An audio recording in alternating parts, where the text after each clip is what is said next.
आज चाहिँ हामी नारायणीको तीरमा छौँ। नारायणीको तीरमा हामीले एकजना आमालाई भेटेको छौँ। आमासँग हुन त योभन्दा अगाडि पनि हामीले कुरा गऱ्यौँ अनि मलाई आमाको भिडियो चाहिँ रेकर्ड गरेर राख्न मन लाग्यो। त्यही भएर हामी क्यामेरा अगाडि कुराकानी गर्दैछौँ। आमा, हजुरको शुभ नाम चाहिँ? मेरो कमला पाण्डे। नमस्कार छ नानीहरूलाई, बाबुलाई नमस्कार छ र मेरो भिडियो हेर्ने जतिलाई सबैलाई नमस्कार भन्न चाहन्छु। हजुर, हजुरको घर चाहिँ कता थियो? मेरो घर पहिला बुटोल हुने छोरी। हजुर। अनि बुटोलमा मेरो 2 भाइ छोरा, एउटा छोरी हो। हजुर। अनि एउटा छोरो बित्यो। हजुर। बुटोल गोलपारा 5 नम्बर वार्डमा हो मेरो घर। अनि एउटा छोरा बितेपछि 53 सालमा म नानघाट, मेरो माइती गाउँ यही नै हो, गैँडाकोटै। मेरो म बच्चादेखि हुर्केको गैँडाकोटबाट बुटोल बिहा गरेर दिनुभएको। मेरो सानैमा बच्चैमा बिहा भएको, 12 वर्षमा बिहा भएको, 15 वर्षमा म आमा बनेको हो। 15 वर्षमा मेरो छोरा जन्मेको हो। त्यसपछि नि फेरि छोरा जन्मियो। अनि जेठो छोरा बुटोलमा बितेपछि अनि त्यहाँबाट मलाई बुटोल बहन मन नलाएर म नानघाटमा आएको हो। 53 सालमा आएको। अब आएको नि 30 वर्ष 28 29 वर्ष भयो म बुटोलबाट यहाँ गैँडाकोटै आएको। तर मैले घर बेचेको बल्ल 15 वर्ष भयो। ए हजुर। मेरो घर भाडामा थियो बुटोलमा। अनि घर बेचेको चाहिँ जब श्रीमान बितेको 1-2 वर्ष त मलाई बेच्न मन लागेन, किनभने श्रीमानको कमाइ यही नै हो भन्ने भयो। अनि त्यसपछिको कुरा, अनि बेच्न मन लागेन, बेचिनँ। अनि यहाँ पनि घर थियो, उहाँ पनि घर थियो। पहिला हाम्रो 2टा गाडी पनि थियो, नाइट गाडी थियो 2टा होइन। एउटा भैरवा काठमाडौँ चल्थ्यो, एउटा भैरवा काँक्राबिटा चल्थ्यो। काँक्राबिटाको श्रीमानले आफै चलाउनुहुन्थ्यो, भैरवाको र काठमाडौँकोमा हामीले मान्छे राखेका थियौँ। यो धेरै वर्ष पहिलाको कुरा हो। अनि त्यहाँपछि 2 भाइ छोरामा एउटा छोरा गएपछि अनि मलाई बुटोल बस्नु मन नलाएर म नानघाटमा आएँ। कतिको दुःख भयो आमा? 7 वर्षमा बिहे, 12 वर्ष 13 वर्षमा बिहे गर्दाखेरि कसरी घर गरेर खानुभयो? मैले गाह्रो त हुन्छ छोरी, 12 वर्षकोलाई केही थाहा हुँदैन। मेरो सासूले टाउकोबाट कहिले दाल घोप्ट्याइदिनुहुन्थ्यो नुन चर्को भयो भनेर, कहिले भात घोप्ट्याइदिनुहुन्थ्यो गिलो भयो भनेर। किन माइतमा मैले पकाइदिनँ, कहिल्यै पकाइदिनँ मैले माइतमा। अनि कहिले भात घोप्ट्याइदिनुहुन्थ्यो टाउकोबाट, कहिले दाल घोप्ट्याइदिनुहुन्थ्यो, कहिले चिया यसरी गिलासैसित फालिदिनुहुन्थ्यो मिठो भएन भनेर। मेरो सासू धेरै मिठाउदी हुनुहुन्थ्यो, राम्री पनि अति राम्री हुनुहुन्थ्यो। अनि अब संस्कार पनि यताउता धेरै जानेको हुनुहुन्थ्यो। किनकि सासूले सिकाएको भरमा नै म आज यतिको मान्ने गुन्ने बोल्ने। मैले सासूको बोलीलाई मैले कदर गरेँ नि त। पढ्न चाहिँ हजुरले पढ्नु भएन? मैले पढिनँ। मैले माइतमा मेरो बुवा आमाले अर्कालाई पहिला चलनमा के छोरी चिठी चलाउँछन्, पहिला जान्छन् भनेर छोरी पढाउँथेनन्, छोरालाई पढाउँथे, छोरी पढाउँथेनन्। अनि त्यसपछि मेरो श्रीमानले के भन्नुभयो, ओहो भोलिआन म मरेँ भने यसले दुःख पाउँथे, म त ड्राइभर हुँ, जहाँ जे पनि हुनसक्छ, म भोलि कहीँ केही भएर मऱ्यो भने त यसले कहीँ अदालतमा कतै गएर नाम हेर्न पनि जान्दिनँ भनेर 3 महिनासम्म मास्टर राखेर मलाई पढाइदिनु भएको थियो। मास्टर त्यहीँ आउनुहुन्थ्यो, मेरै घरमा पढाउन आउनुहुन्थ्यो। मास्टर आउनुहुन्थ्यो, मलाई 3 महिनाको भरमा मैले अलिअलि नाम लेख्न र नेपाली अक्षर अहिले भनौँ फर्स्ट क्लास मैले पढ्न सक्छु। लेख्न त्यति राम्रो आउँदैन, पढ्न चाहिँ यसले यो पठाएको भनेर फर्स्ट क्लास मलाई लेख्न चाहिँ पढ्न चाहिँ आउँछ नेपालीमा। अहिले अब जे भए पनि बुढेसकालमा एक्लै हुनुहुन्छ, हुन त छोरीले हेरिरहनु भएको छ, आउनु जानु गर्नुहुँदैछ छोरी पनि। कसरी दिनहरू बिताउनुहुन्छ? यस्तो छोरी, मेरो बुहारीले त गल्ली गल्ली हिँडोस्, गल्ली गल्ली मरोस्, मागेर खाएको देख्न परोस्, त्यो त गतिला कालले नमरोस् भन्छ अरे। तर मसित सम्पर्क हजुरले राखिरहनु, म हिँड्दै मर्छु। एक मुठी मलाई कसैको पानी खान पर्दैन, किनकि म सत्यवादी छु, मेरो आत्मसत्य छ। आमाले पहिला राजनीति गर्नुभएको थियो, कति वर्ष गर्नुभयो? मैले कति वर्ष गरेँ भने 38 वर्षबाट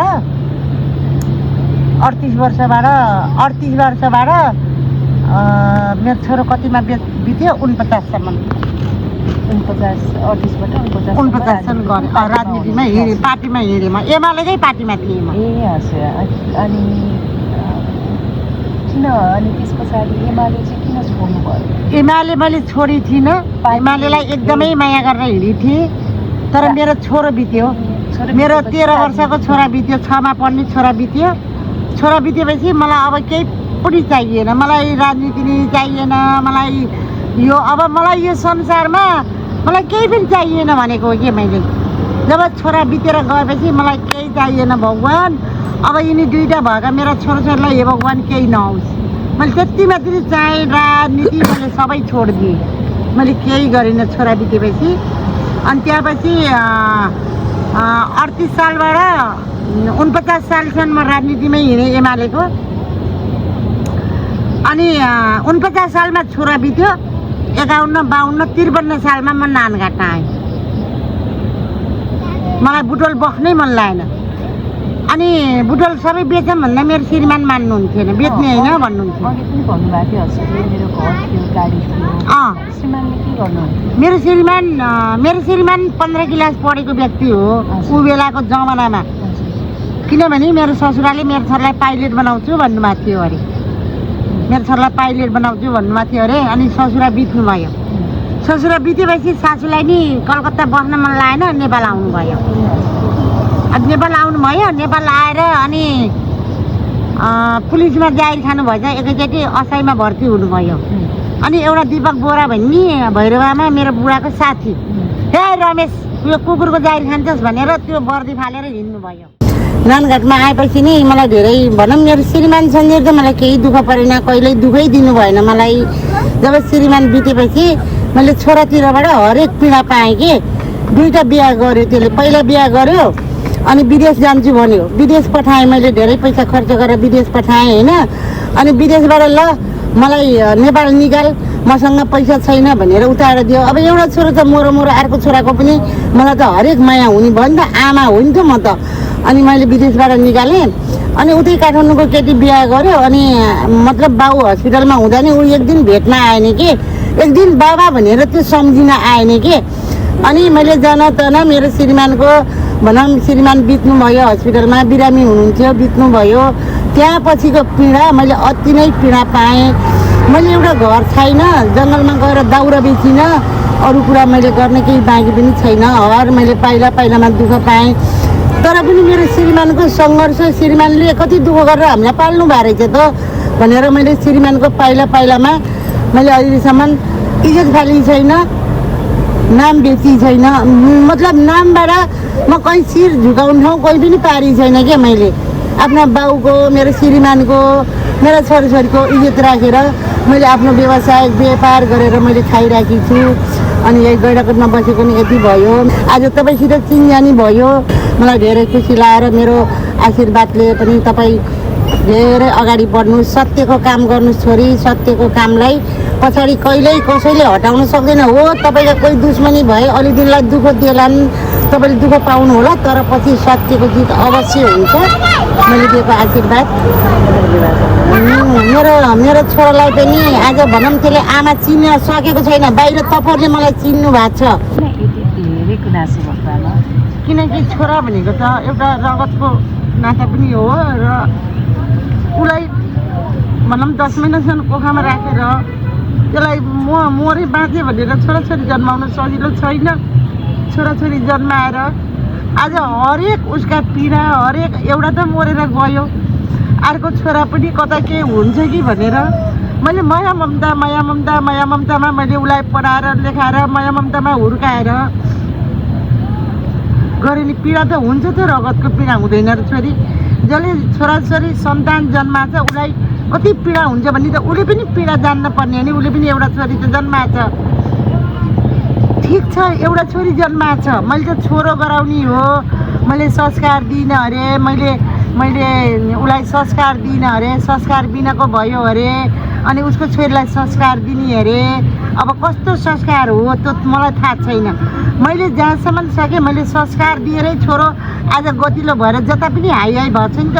उसको ससुरालीमा हाई भएको छ, ऊ बसेको गाउँमा हाई भएको छ कि मैले संस्कार नदियो र हाई गरेँ होला नि त, गरेनन् होला नि त छोरी। आज मैले संस्कार दिएर उसलाई हुर्काउँदा कति पीडा भयो होला। उसको मैले अहिलेसम्म एक कप चिया खाइ छैन कि छोरी मैले छोराको। त्यसलाई मैले 22 वर्षको हुँदा विदेश पठाएको, 22 वर्षको हुँदा विदेश पठाएको, 21 वर्षको हुँदा उसको बिहा भएको, 22 वर्षको हुँदा फेरि मैले विदेश पठाएँ। त्यसपछि 2-2.5 वर्षसम्म बस्यो। जम्मा त्यसको कमाइ भनेको जम्मा 80,000 पठाएँ मैले। 3 लाख रुपियाँ त्यो बेलामा 3 लाख रुपियाँ मैले खर्च गरेर छोरालाई विदेश पठाएको, उसलाई पनि थाहा छ। लत्ता कपडा सुर्केस सबै गर्दाखेरि 3 लाख रुपियाँ खर्च गरेर मैले त्यसलाई विदेश पठाएको। तर त्यसको जम्मा पठायो 80,000। त्यसपछि त्यसले मलाई 1 पैसा पठाएन। बाहिर छिमेकीले म आमा भनेर चिनेको छ, म जहाँ खुट्टो हाल्छु उहाँ आमा भनेर चिनेको छ। तर मेरो छोराले स्याम आमा चिन्न सकेको छैन कि। म जब मेरो घरमा बिहा गरेर गएदेखि मेरो भान्जाको बिहा गरेँ, मेरो जेठाजीको बिहा गरेँ, मेरो देवरको बिहा गरेँ, मेरो भान्जीको बिहा गरेँ, मेरो आँगनबाट मैले सबै कुरा निमाउँदै आएको के। घर परिवारको पनि हरेक कुरा म निमाउँदै आएको। म बुहारी हो र पनि मेरो घर परिवार फ्यामिली मैले अझसम्म निमाउँदै आएको। मेरो भान्जा भान्जीले भन्नुहुन्छ मेरो त माइजू त आमा हो, मेरो माइजू होइन आमा भन्नुहुन्छ भान्जा भान्जीले। मेरो जेठाजुको छोराछोरीले मलाई उत्तिकै माया गर्नुहुन्छ। मेरो जेठाजु जेठानीहरूले ओहो हाम्रो माइली बुहारी त एकदम ठिक छ भन्नुहुन्छ। बुहारी बल्ल त्यो हो कि घरको सम्पूर्ण कुरा निमाएर आयो भने बल्ल त्यो बुहारी हो कि। आफ्नो कोही मात्रै लुटुमुटु पारेर आफ्नो घरको परिवारलाई पर फालेर आफ्नो घरको इज्जत बाहिर फ्याँकेर त्यो बुहारी कसैको पनि हुन सक्दैन।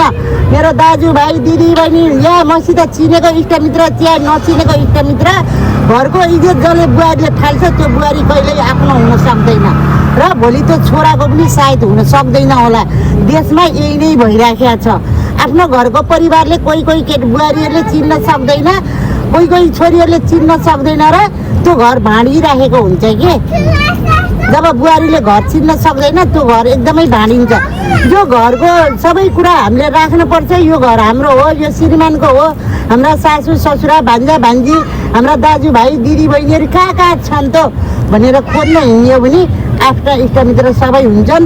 धन पैसा मात्रै ठुलो होइन बाबु या छोरी, धन पैसा ठुलो होइन। धन पैसा त हिजो म 2टा गाडीको मालिकिनी थिएँ, बुटोलमा घर थियो, नानघाटमा घर थियो, हरेक कुरा म यति मानिएर हिँडेको थिएँ। त्यो मलाई मात्रै थाहा छ, देख्नेलाई थाहा छ। जसले देखे जसले जाने त्यसलाई मात्रै थाहा छ। आज त्यो धन कहाँ गयो त? मैले किन दुःख पाइछु त? धन नभए पनि त्यो धन चाहिन्छ, नचाहिने होइन, धन चाहिन्छ। तर भएको धन पनि उड्न बेर लाग्दैन र नभएको धन कमाउन बेर पनि लाग्दैन।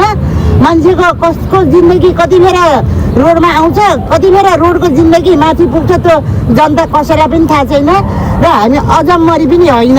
आज हामी यति धन थुपारेका छौँ, यति मसित गहना छ, मसित यति सुन छ, मसित यति छ भनेर कसैले नभनोस्। त्यो भोलि कहाँ ठक्कर लाएर हामी कौन जग्गा फ्याँकिएर मर्छौँ त्यो कसैलाई पनि थाहा हुँदैन। किनकि मान्छेले आँटेर त कसैलाई केही बिगार्न सक्दैनन्। भगवान्ले आँट्नुभयो भने 1 मिनट 1 सेकेन्डमा भगवान्ले कहाँ पुर्याइदिनुहुन्छ, कसरी लात मार्नुहुन्छ त्यो जनतालाई थाहा हुँदैन। छोराले 2टा बिहे गर्नुभयो हो। हामीले बिहा गरिदिउँ पहिला, पछि आफैले उतै भनौँ फोटाबाट उनीहरूको लप परेर फोटाबाटै ऊ भयो कि। मेरो छोरा एकदम फिल्मको हिरो जस्तो छ, तर बानी बेहोरा पनि एकदमै राम्रो छ छोराको, तर आमादेखि टाढा। आमाले आफ्नो छोरछोरीको लागि जे पनि गर्न तयार हुन्छ कि। किनकि छोराछोरीलाई जा तँलाई पीडा भयो भनेर कसैको आमाले भन्दैन। आमा छोराछोरीको लागि आमाले आफ्नो जिउ पनि बेच्न तयार हुन्छ, तत्पर हुन्छ र अर्काका घर काम गर्न नि तत्पर हुन्छ आफ्नो छोरछोरीको लागि। तर छोरछोरीलाई मोर जा भन्न सकिँदैन। एउटा जन्मिस तैँले रोइस्, तर मेरा 100 छोराहरू छन्। रवि जस्ता छोरा जन्मिया छन्, ऊ यस्ता छोरी जन्मिया छन्। अहिलेको जेनजी आन्दोलन भयो, हजुरलाई कस्तो लाग्यो? धेरै तहस पनि भयो नेपालमा। जेनजी हो भने आगो लाउन गएको पनि छैन, यति कुरा म बुझ्छु। सत्यता जेनजी छोरा मेरा छोरा हुन्, मेरा भाइ पनि होइनन्। किनकि मेरा छोरछोरी भन्दा नि साना भर्खरका युवा हुन्, उम्रेका युवा। सत्यका जेनजी छन् भने कसै आगो लाउन गएका छैनन्। आगो लाउने बिचमा आएका एमालेका पनि छन्, काङ्ग्रेसका पनि छन् र माओवादीका पनि छन्। यिनले आगो लगाएका हुन्। सत्य जेनजी छ भने आगो लाउन गएका छैन। मैले यही नै भन्छु जेएनजीलाई हो जेएनजी बाबुहरु तपाईले जे गर्नुभएको छ ठिक गर्नुभएको छ तर आफ्ना घर आफै जलाहन आफ्ना सरकार आफै जलाहन किनकि भोलि कागजपत्र भेटिएला भ्रष्टाचार होला पैसा भेटिए पनि हामीले यति लुटिया रहेछ भनेर देखिएला यिनी कागजपत्र देखिएला भनेर सबै भस्म पारेर आफै भस्म पारेर जेएनजीलाई थुपारेका हुन् जेएनजीका छोराहरूले यस्तो कहिल्यै गर्न नगर कहिल्यै यो बुद्धि पनि नल्या किनकि सबैको हाई भएर माथि जाऊ तल झर्ने काम कहिल्यै नगर बाबु तिमीहरू सुशीला कार्की प्रधानमन्त्री बन्नुभएकोमा कस्तो लागिरहेछ हजुरलाई सुशीला कार्कीलाई मैले भिडियो गराएर पनि हालेको छोरी सत्यको विजय तिमी आजसम्म तिमीले अर्काको वकिल भएर अर्काको यो गर तो गर भन्छौ भने एउटा नेपालको आमा भएर तपाईँ आउनु भएको छ यो राष्ट्रको आमा भएर तपाईँ आउनु भएको छ भ्रष्टाचार को त्यो निकाल्नुस् र रवि सत्य हो त्यसले कैफत गरे छैन भने रविलाई निकाल्ने काम गर्नुहोस् हो त्यो कैफत छ भने यसले यहाँ खायो यो हेरा जनता भनेर प्रमाण यो नेपालभरिकालाई एकजनालाई होइन नेपालभरिकालाई प्रमाण देखाइदिनुहोस् यसले घुस खाएकै हो यसले यो के भन्छ ब्याङ्कको पैसा खाएकै हो जनताको पैसा खाएकै हो भनेर कागज भेट्नुहुन्छ भने 20 वर्ष रविलाई हालिदिनुहोस् हाम्रो मन दुखाउ छैन तर नखाएको निर्दोष छ भने रविलाई छिटो निकाल्नुहोस् तोसीमा कार्की के सुस्ना होइन तोसीमा कार्की भनेर मैले मोबाइलमा भिडियो गराएर पनि हालिदिन्छु खै के भयो तपाईँ त उतै मिलेको भनेर जनताले कुरा निकालिराखेका छन् त तपाईँ 6 महिना भए पनि 6 महिनाबाट वर्ष दिन हामीले लैजान पाऊँ तपाईँलाई सत्य काम निकाल्नु न तपाईँ मरेर यस्तै नारायणीमा जाने होइन तपाईँलाई अब के गर्नु छ तपाईँको कपाल सेतो भएको छ मेरो पनि सेतै छ कालो लाएर हो तपाईँको कपाल पनि सेतो भएको छ तपाईँ बुढी हुनु भएको छ सत्यको काम गरेर हिँड्नु न तपाईँलाई अझै वर्ष दिन हामीले भोट हालेर अझै राख्न पाऊँ सत्यको काम गरेर देखाउनु न तोसीमा कार्कीज्यू तपाईँ एउटा वकिल हो सविता गौतम गोगोई हो तोसीमा कार्की चाहिँ हो डाक्टर तोसीमा हाम्रो तोसीमा कार्की र एमा जो रविपट्टि ल्याएर हिँड्नु भएको छ नि मैले अहिले प्रधानमन्त्री भएकोलाई भनेको सुशीला कार्कीलाई मैले भनेको कि मैले सुशीला कार्कीलाई पनि भिडियो गराएर पनि हालिदिन्छु हो रविले पैसा खाएछ भने त्यसलाई यो जनतालाई पुरै देखाएर यो भ्रष्टाचारै हो भनेर जेल गोदिदिनुहोस् होइन भने यो निर्दोषलाई किन जेल गोदिरहनुहुन्छ या त स्वतन्त्र पार्टीका नि रविका मुखन्जरी एक थोप भन्ने बाहिर एक थोप पो गरे खान् कि सबैको मन एउटै त हुँदैन नि त न काङ्ग्रेस एमाले कतैका आएर म रवि पार्टीको हो भनेर रविलाई देखाएर तिनीहरूको भित्र नराम्रो काममा छन् कि त्यो त देखिया होइन नि त हो रवि कैफती छ भने आजीवन जेलमै सराइदियोस् के हामीलाई टाउको दुखाइ छैन तर निर्दोष छ भने देखाओस् के निर्दोष छ भने निकालोस् के किन जेलमा आजबाट ऊ किन गर्नु पर्यो सबै कर्मचारीहरू भोलि मर्ने होइन तिमीहरूका छोराहरू भोलि देशमा आउनु पर्दैन तिमीहरूका छोराहरू अदालत जानु पर्दैन तिमीहरूका छोरीहरू अदालत जानु पर्दैन हो धनी छौ पढायो होला डक्टर बनाऊ वकिल बनाऊ अदालतमा सिरिया बनायो होला त्यो आफ्नो ठाउँमा छ तर पनि भोलि जान्छ त्यही ठाउँमा हो नि त तिमीहरूका छोराछोरीलाई त्यस्तै गरेर अरू अब आउने व्यक्तिले ठेलिदिँदा के होला तिमीहरूलाई अलिकति मन दुख्दैन तिमीहरूलाई मन दुख्दैन तिमीहरूका यहाँ आत्मामा भगवान् छैनन् भगवान् छ भने रविको छानबिन गराऊ हो रविको लागि म मुटु मन मेरो सायद पहिला जन्ममा कोही थियो होला रविले मलाई भात ल्याएर दिएको छैन रविले मलाई पैसा ल्याएर दिएको छैन रविले मलाई यत्रो पैसाको बिटो ल्याएर दिएको छैन रविले मलाई केही पनि दिएको छैन रविको काम मात्रै हेरेको हो मैले सत्यता उसकोमा छ रविले गरेको सबैभन्दा राम्रो काम लागेको चाहिँ हजुरलाई के हो रविको सबैभन्दा राम्रो काम देशबाट बेचिएका मैला निकालेर ल्यायो देशबाट बेचिएका मैला निकालेर नेपालमा ल्यायो देशमा के अरे बलात्कार भएका महिलालाई मैले न्याय दिन्छु भन्दा ऊ फसियो रविका राम्रा काम निर्मलाको निकाल्न जान्छु भन्दा यहाँ लगाइदिएका हुन् नि त रविलाई सबै थाहा छ हामी जनतालाई सबैलाई थाहा छ रविलाई फसाएकै हुन् त्यतिखेर पनि निर्मलाको मैले हत्या पत्ता लाउँछु भन्दा रविलाई फसाइदिएकै हुन्थ्यो हो म लेखेर दिन्छु ग्यारेन्टी फसाएका हुन् रविले मारेको होइन रविले एउटा किरा मार्न सक्दैन त्यसले मान्छे मार्छ जो देशमा बेचिएका महिलालाई निकालेर नेपालमा ल्याउँछ कालीकोटमा गएर हस्पिटल बनाउँछ यो भ्रष्टाचार भयो है यो राम्रो गरेर देखाम भन्दाखेरि रविलाई लगेर कोदिनै पर्नु छ कि रविलाई ल बाबु तपाईँ अगाडि हिँड्नुहोस् अब आजसम्म हामीले जे गरिन् अब तपाईँले देश बनाउनुहोस् तपाईँका पछि पछि हामी जान्छौँ भन्न यिनी नेताले सकेनन् सधैँ आन्द्रा भुँडी भोर्नुपर्छ सधैँ आफ्नै मान्छे हुल्नुपर्छ सधैँ आफ्नो दाय बाय ल्याएर सरकारभित्र कोचार्नुपर्छ दाय बाय ल्याएर अदालतभित्र कोचार्नुपर्छ दाय बाय ल्याएर पास गर्नेसँग कोचार्नुपर्छ दाय बायका ल्याएर चौकीभित्र कोचार्नुपर्छ के बाहिरकाले पालो पाउने होइन बाहिरका छोराछोरी कहाँ जाने गरिबका छोराछोरी कहाँ जाने गरिबले नि अहिले त पढाएको छ त गरिबले पनि अहिले बाटो देखाइदिएको छ त छोराछोरीलाई कहाँ जाने देखाइदियो नि त सरकार जाने ठाउँ देखाइदिए के विदेशै जाने हो विदेशै अर्का ठाउँ गएर बनाउने हो कि आफ्नो नेपाल बनाउने हो हाम्रो नेपालमा के छैन पेट्रोल खानी छ पूर्वमा सुन खानी छ हाम्रै नेपालमा सिसा खानी छ हाम्रै नेपालमा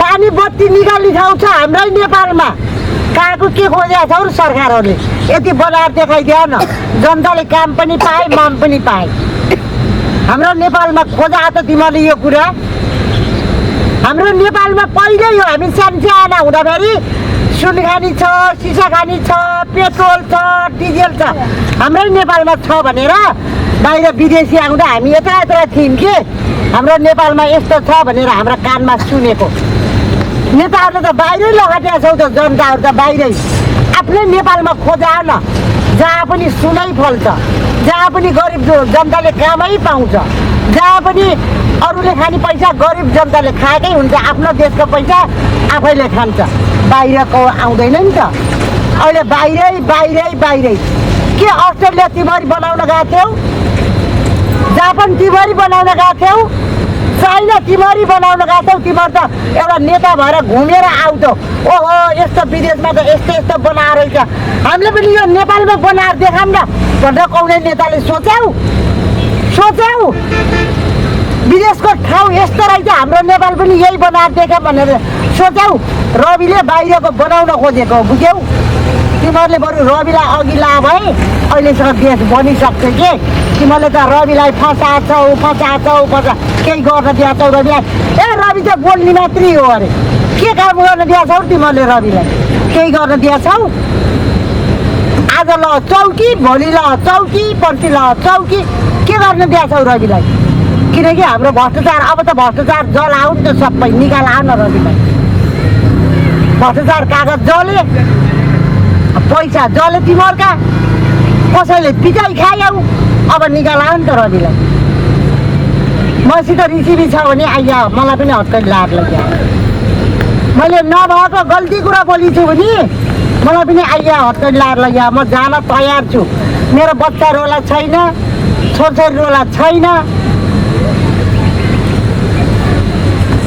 कोही रुन छैन अब म रिसिभाइ केही पनि छैन मैले देखेका कुरा बोलिछु मैले जे देखेछु त्यही बोलिछु किनकि पञ्चायती कालबाट अहिलेसम्म बाँचेर आइराखेको छु र तपाईँहरूलाई भन्न पाइछु एमाले काङ्ग्रेस मैले बारम्बार भनेको रविका पाली पनि भनेको रविलाई भरतपुरमा जेलमा हाल्दा सुध्रिनुहोस् एमालेको नाम राख्नुहोस्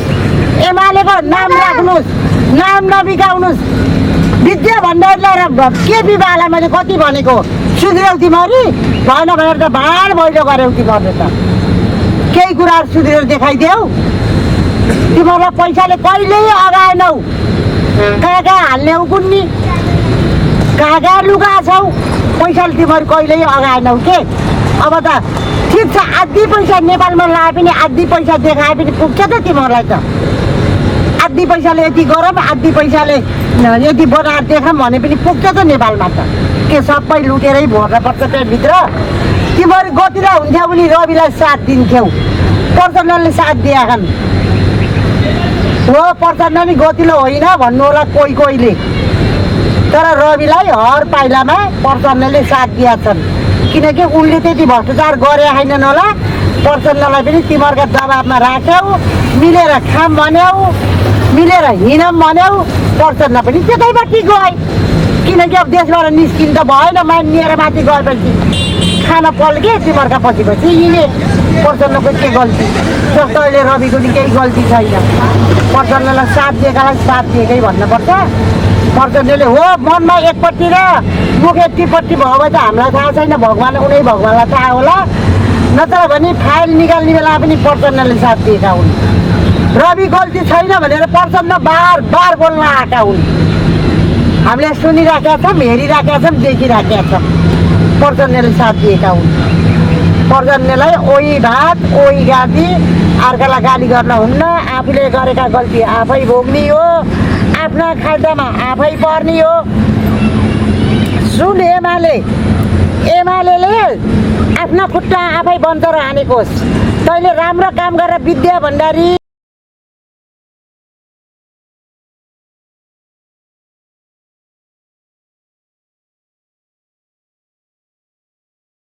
तिमीले केही गर्यौ? ओहो मेरो बुढाको, तिमीले बुढालाई माया गर्ने भनेदेखि आफ्ना बुढाको कसले मार्यो भनेर तँ खोज्थ्यौ पहिला कुरा। दोस्रो कुरा, यो सरकार यो जनता मेरो श्रीमानले गर्दा यति एमाले बनेको हो, यिनलाई त मैले हेर्नुपर्छ है भनेर श्रीमानका पाइलामा गएर श्रीमानलाई तिमीले मुटुमा राखेर तिमी अगाडि बढेर यो गरिब जनतासँग तिमी एक ढोका ढोका आउँथ्यौ के आइनौ, बुझ्यौ? तिमी के प्रधानमन्त्री राष्ट्रपति हुँदा बित्तिकै कसैले के छुनै नसक्ने तिमीलाई अगाडि पछाडि गार्ड चाहिने हो? तिमी हामी जस्तो व्यक्ति गएर राष्ट्रपति भएकी हौ नि त। हामी जस्तो व्यक्ति गएर तिमीलाई पठाएको होइन। के गर्यौ तिमीले? हामीलाई एमाले भएर के गर्यौ? कोही नियम हेर्न आयौ हो? जसलाई पर्यो पुलिस कहाँ गयो? पुलिसले कुरा नसुन्ने, जसले पैसा खुवा त्यसले सुन्ने। ए पुलिस दाजुभाइ हो, तपाईँहरूलाई नि भनिन्छु पैसामा बिक्री नहुनुहोस्, सत्यको काम गरेर हिँड्नुहोस् न। तपाईँको तलब छ, भत्ता आउँछ, हरेक आउँछ, किन घुस खान पर्यो र? गरिबको न्याय निसाब तपाईँ गतिलेरी हेर्नुहोस् न, गतिलेरी हेर्न सक्नुहुन्न। किन बिग्न पर्यो र? थोरै हुन्छ थोरै खानुहोस् के, धेरै खानु पर्दैन। तपाईँ मर्दा फेरि छातीमा लानुहुन्न। जति लुटेर यहाँ भ्रष्टाचार गरे हान्ने यो छातीमा त्यो नारायणमा जाने हो, एक दिन जलेर दाउरामाथि जाने हो। नारायणी यहीँ छन्। त्यो भ्रष्टाचार गरे पैसा कहाँ हाल्ने हो र? नियम दिनुहोस् न जनतालाई। जनताले खास रविलाई खोजेको कारण के हो थाहा छ? बुझ्नुहोस् जनताहरूले, रविले न्याय दिएला, निसाब दिएला, न्याय निसाब पाइएला, घुस खाइला घुस नदिएला भनेर हामीले रवि खोजेको। किन खोजेको रवि? अरे रविलाई खोज्ने कारण छ नि त। रवि जस्तो कडा मान्छे देशमा आए, नियम त हामीले पाइएला नि, गरेर खाने ठाउँ त पाइएला नि। हामीलाई भात ल्याएर सरकारले के न एमाले दियो, न काङ्ग्रेसले दियो, न पञ्चायतीले दियो। थालमा भात ल्याएर दिएछ र? कसैले दिएको छैन नि हामीलाई थालमा भात त। हामीले त एउटा नियम पाइयोस्, हामीले न्यायमा लड्दाखेरि कानुन पाइयोस्। हामीले एउटा गरेर खाने कि अब म बुढी भएँ, मेरो कतै गर्ने ठाउँ छैन, एउटा सानो नोकरी दिए पनि त मैले गरेर खान सक्छु नि त। त्यो गरेर खाने ठाउँ पाइएला भनेर हामीले खोजेको हो। देशमा चाहिएको त्यही हो, अरू चाहिए होइन। तिमीहरूका भात पनि चाहिए होइन, तिमीहरूका थाल पनि चाहिए होइन। हामीलाई चाहिने भनेको नोकरी चाहियो। बुढेसकाल भयो भने गरेर खानु पर्यो। चिसामा हजुरलाई कहिले दिनुहोस्, बिरामी नहोस्, हाँसी खुसी बस्नु होला। तपाईँ जस्ता छोरीहरूको आशीर्वाद पाइन्छ त भयो, अँधेर भयो, रमाइलो पनि लाग्यो। अरू केही भन्न मन लागेको कुरा छ? अरू त के भन्न मन लाउने हो र छोरी? यो देशमा अब भाँड भैलो यति भाँड भैलो नहोस् के।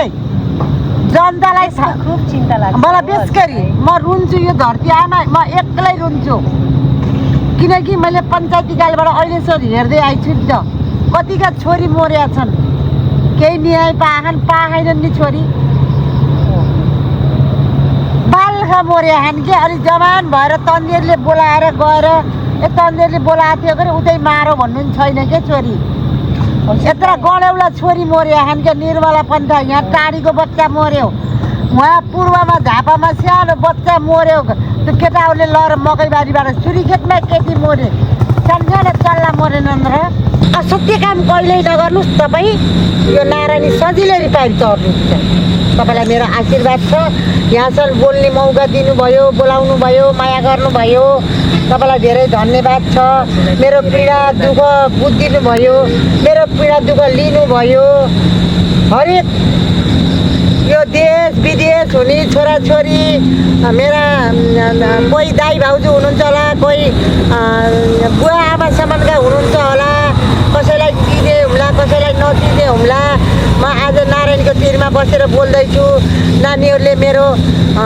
भनौँ बोल्ने समय दिनुभएको छ म बोल्न पाइछु म बोलेको कसैले राम्रो मानिदिनु होला कसैले नमान्नु होला क्षमा चाहन्छु त्यहाँ मैले राम्रो मान्नु होला नानीलाई धन्यवाद दिनु होला नानीले यहाँसम्म ल्याएर मलाई बोल्न दिएको उपलक्ष्यमा जहाँ हुनुहुन्छ तपाईँको खबर मलाई दिनु होला किनकि मलाई जस्तो रविको त्यस्तै चासो तपाईँको नि लाग्छ रविको जति मैले चासो लिन्छु नि अबदेखि हजुरको पनि चासो लिन्छु मेरो भगवान्ले तपाईँलाई जय जय गरिदिनुहुन्छ कि रविलाई पनि जय जय गरिदिनुहुन्छ एक दिन ग्यारेन्टी रवि प्रधानमन्त्री बनेर यो देश चलाउन छ हेरिराख्नु होला अब आउने पुस्ताले हेर्नु होला ल रविलाई जय जय छ मेरो आशीर्वाद छ रवि नआत्तिनुहोस् तपाईँ मेरो आशीर्वाद छ जबसम्म म मर्दिनँ नि तबसम्म तपाईँ ढल्नुहुन्न कोही पनि ढल्नुहुन्न यति कुरा तपाईँलाई धन्यवाद छ रवि बाबु जय होस् नानीलाई जय होस् नमस्ते